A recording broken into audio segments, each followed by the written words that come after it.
తనని మినిస్టర్ చేసిన సీతారామయ్య ఇంటికి రావడంతో చేతులు జోడించి మరీ క్షమాపణ అడిగి బిడ్డని కావ్య చేతిలో పెట్టేసిన మినిస్టర్. రుద్రాని చెంప పగలగొట్టిన అపర్ణ. మరి ఇదంతా ఎలా జరగబోతుందో తెలుసుకోవాలనుకుంటే వీడియోనైతే చివరి వరకు మిస్ కాకుండా చూసేయండి. డాక్టర్ దగ్గరికి వస్తుంది. డాక్టర్ దగ్గర లిస్టు తీసుకుంటుంది, వివరాలు తెలుసుకుంటుంది. అలా తెలుసుకున్న కావ్య ఇక ఆ బిడ్డే తన బిడ్డ అని కన్ఫర్మ్ అయిపోతుంది.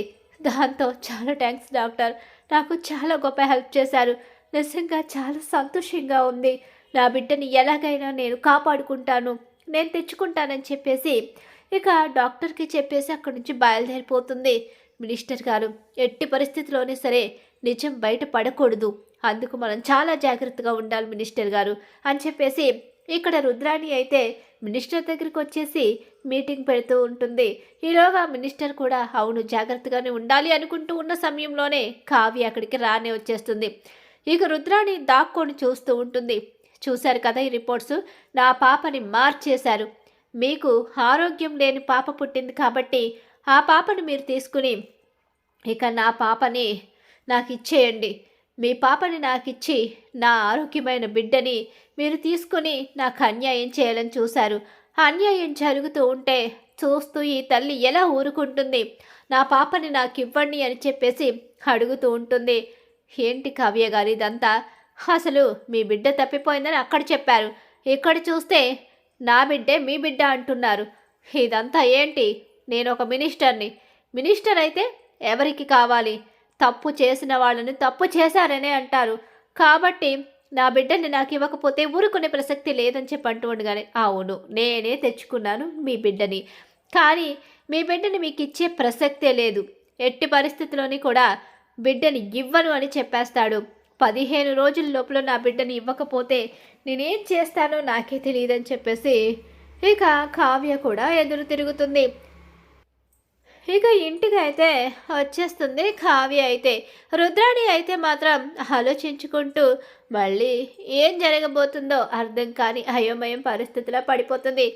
కావ్య రాగానే అపర్ణ అలాగే ఇంద్రాణి ఎక్కడికి వెళ్ళిపోయావే, రోజుల పసిబిడ్డని పెట్టుకుని ఇక ఎక్కడ తిరుగుతున్నావు, ఎందుకే ఇలా అయిపోతున్నావు, 15 రోజుల పచ్చి బాలింత్రాలువే నువ్వు, చూడు ఎలా అయిపోయావో, ఏవండి ఏవండి మీకు గుడ్ న్యూస్ అండి అని చెప్పి అంటూ ఉంటుంది. రాజు కోపంగా చూస్తూ ఉంటాడు. మన బిడ్డ ఎక్కడుందో తెలిసిపోయింది, నా కన్న బిడ్డ ఎక్కడుందో తెలిసిపోయింది అని చెప్పేసి కావ్య అంటూ ఉంటుంది. ఇక చాలు ఆపు కావలావతి, నువ్వు ఎందుకు ఇలా తయారవుతున్నావు, ఎందుకు ఈ పాపని మన పాప కాదని ఎవరి పాప కోసం ఎదురు చూస్తున్నావు, చాలు ఆపు అని చెప్పేసి గట్టిగా అరుస్తూ ఉంటాడు. నేను చెప్పింది బావకు బాగా చెవికెక్కినట్టుంది, అందుకని బావ ఈ కావ్య మాటలు నమ్మడని రేఖ అనుకుంటూ ఉంటుంది.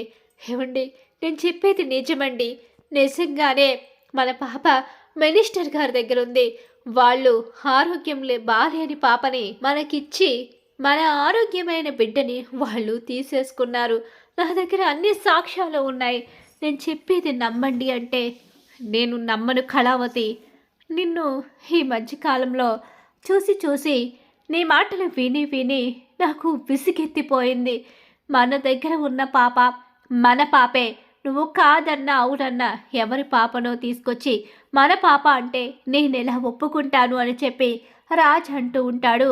కావ్య ఎంతగానో బాధపడుతుంది, తల్లడిల్లిపోతుంది, అందరికీ చెప్పే ప్రయత్నం చేస్తూ ఉంటుంది, ఎవ్వరూ నమ్మరు.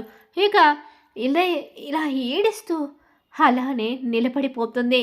నా బిడ్డని నేను తీసుకొచ్చుకుంటాను, ఎవరు నాకు తోడున్నా లేకపోయినా నా బిడ్డని ఎలా తీసుకొచ్చుకోవాలో నాకు తెలుసని అనుకుంటూ ఉంటుంది.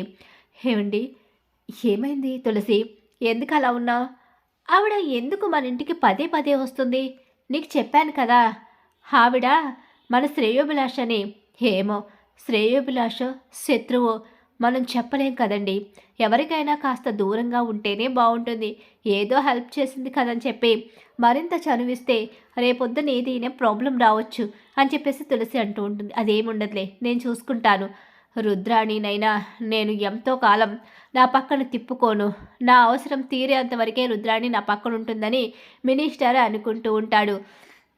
రుద్రాణిది కూడా అదే ప్లాను, మినిస్టర్ అవసరం తీరిపోతే మినిస్టర్ చుట్టూ తిరగవలసిన అవసరం నాకు కూడా ఉండదు అని రుద్రాణి కూడా అనుకుంటూ ఉంటుంది. ఈలోగానే తులసి అయితే పాపం ఆ కావ్య గారి బిడ్డ కావ్య గారికి దొరికితే బాగుండు అని చెప్పేసి ఆలోచిస్తూ ఉంటుంది. ఈలోగా కావ్య దగ్గరికి సీతారామయ్య వస్తాడు. ఏంటమ్మా కావ్య, ఏం మాట్లాడుతున్నావు? నువ్వు చెప్పేది నిజం తాతయ్య గారు, నేను చెప్పేది నిజమే. మినిస్టర్ గారింట్లో నా పాప ఉంది.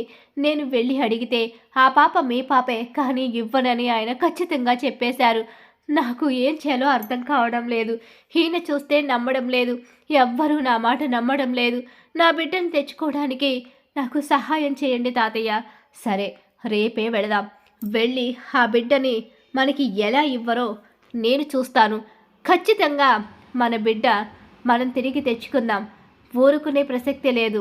నువ్వు ఇంత ఖచ్చితంగా చెప్తున్నావు కాబట్టి ఆ బిడ్డ గురించి నాకు కూడా అనుమానంగానే ఉందని చెప్పేసి అనుకుంటూ ఇక మనవరాలకి ధైర్యం చెప్తాడు, వస్తానంటాడు.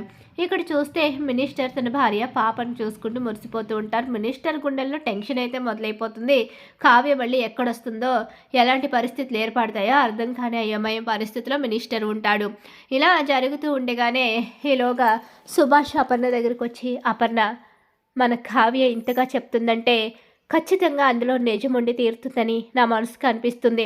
ఒకవేళ ఆ మినిస్టర్ దగ్గర ఉన్న పాపే మన కావ్య పాపేమో, రాజ్కి కావ్యకి పుట్టిన పాపేమో, ఒక తల్లి తన బిడ్డను ఎప్పటికీ మర్చిపోదు. ఆ విషయం తల్లిగా నీకు కూడా తెలుసు.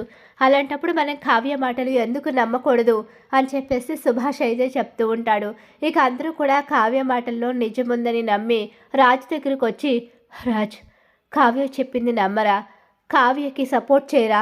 కావ్యకి తోడుగా నిలబడరా అని చెప్పి అంటూ ఉండగానే, ఏమో అమ్మ, ఏం చేయాలో నాకు అర్థం కావడం లేదు అని చెప్పేసి ఇక రాజు కూడా బాధపడుతుంటాడు.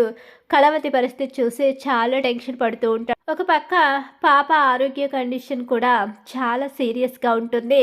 అసలు ఏం చేయాలో అర్థం కాని అయోమయం పరిస్థితిలో ఉంటారు కుటుంబం అంతా కూడా. ఆ పాప తమ పాపో లేదో పక్కన పెడితే పాపని కాపాడుకోవడం అనేది వాళ్ళ చేతుల్లోనే ఉంటుంది కదా. అందుకని వాళ్ళు టెన్షన్ పడుతూ ఉంటారు. మీరెవ్వరూ ఎలాంటి టెన్షన్ పడిన అవసరం లేదు. నా మనవరాలి వెంట నేను వెళతాను.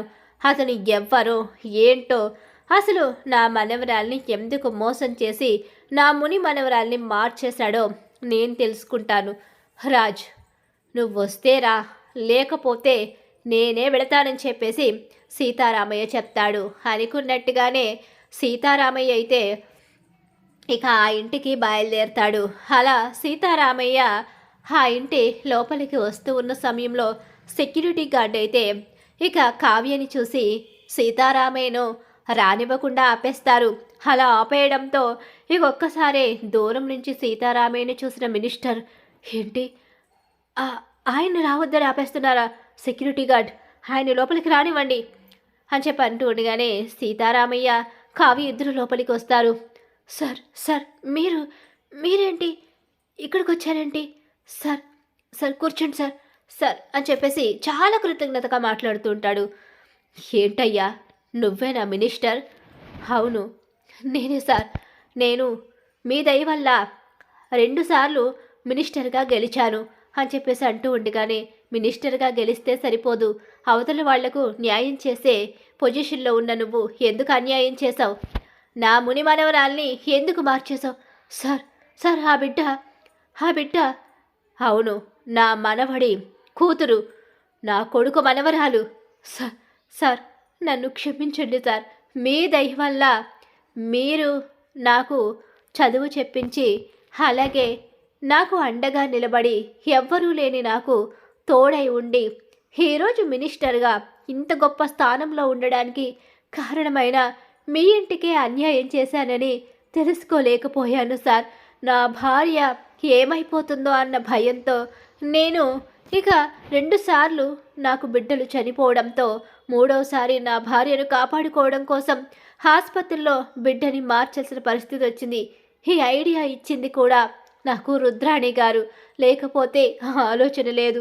మీరు నేర్పిన నీతి నిజాయితీలు నాకు గుర్తున్నాయి, కానీ పరిస్థితులు నా చేత ఇలా చేయించాయని చెప్పేసి అనేసరికి ఆ మాటలు విన్న తులసి షాక్ అయిపోయి నిర్ఘంతురాలైపోయి ఉండిపోతుంది. చేతులు జోడిస్తూ క్షమాపణ చెప్పి వెంటనే వెంటనే మీ ముని మనవరాల్ని ఇక కావ్య గారి చేతిలో పెడతానంటూ తులసి అని పిలిచేసరికి అప్పటికే నిజం తెలుసుకున్న తులసి కావ్య చేతిలో బాధపడుతూ బిడ్డని పెడుతూ ఉంటుంది. క్షమించండి, నా బిడ్డ దూరమైతే నేను బ్రతకలేను, అందుకే ఇలా చేశానని తులసికి కావ్య క్షమాపణ చెప్తుంది. మీకు అన్యాయం జరిగినందుకు క్షమాపణ చెప్పాల్సింది నేను అని చెప్పేసి ఇక అక్కడ తులసి అంటూ ఉంటుంది. అలా సీతారామయ్య రావడంతో తన తప్పు తెలుసుకుంటాడు మినిస్టర్. ఇక రుద్రాణి చేసిన తప్పు తెలిసి రుద్రాణి చెంప పగలగొడుతుంది అపర్ణ. మరి ఖచ్చితంగా రాబోయే కథలు ఇలా అయితే జరిగిపోతుంది. ఇలా జరగాలని మీరు కూడా కోరుకుంటున్నారైతే వీడియోని తప్పకుండా లైక్ చేసి బ్రహ్మముడి సీరియల్ అప్కమింగ్ ఎపిసోడ్స్ టీవీలో కన్నా ముందుగా చూడాలనుకుంటే మా ఛానల్ని ఇప్పుడే సబ్స్క్రైబ్ చేసుకుని పక్కనున్న గంట సింబల్ ఆల్ మీద అయితే క్లిక్ చేసేయండి.